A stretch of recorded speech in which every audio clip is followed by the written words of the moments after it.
Bonjour à toutes et à tous. Aujourd'hui, pour notre nouvelle vidéo d'anecdotes d'histoire, nous allons évoquer les bijoux de la couronne de France conservés à la galerie d'Apollon au musée du Louvre.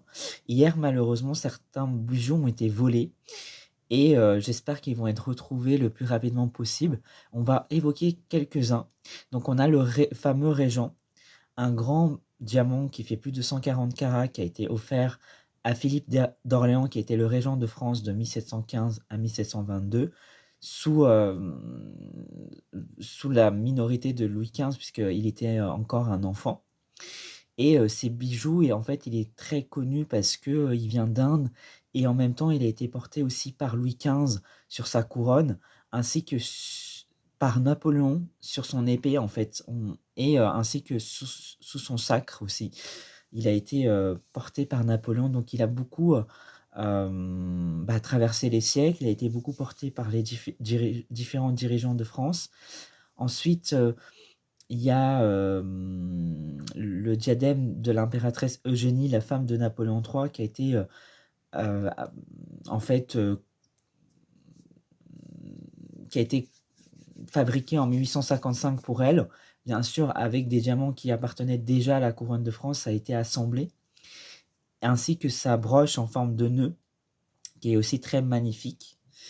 Et donc, ces bijoux ont été volés, malheureusement, et ils ont une valeur inestimable puisque c'est l'histoire de France.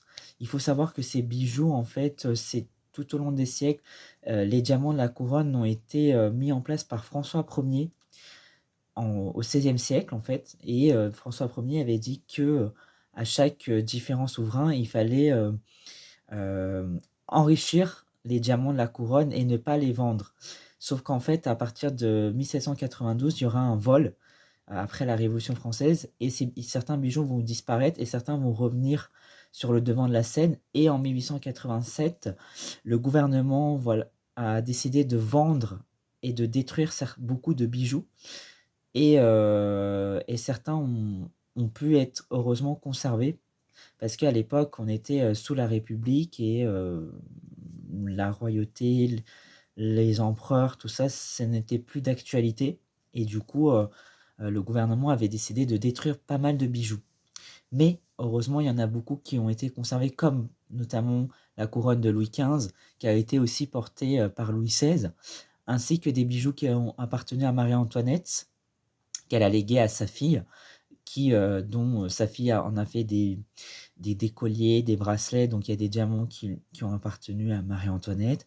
Ensuite, il y a pas mal de colliers, notamment un collier qui a été offert par Napoléon à sa seconde femme, Marie-Louise, et beaucoup de pierres, aussi des diamants qui ont appartenu à Mazarin, qui ont été légués à Louis XIV. Certains sont conservés au musée du Louvre.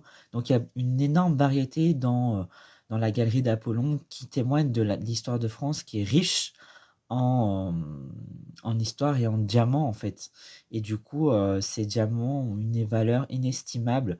Et voilà, j'espère que les diamants qui ont été volés vont être rapidement retrouvés par le gouvernement français. Et moi, je vous dis à bientôt pour une nouvelle vidéo d'anecdotes d'histoire.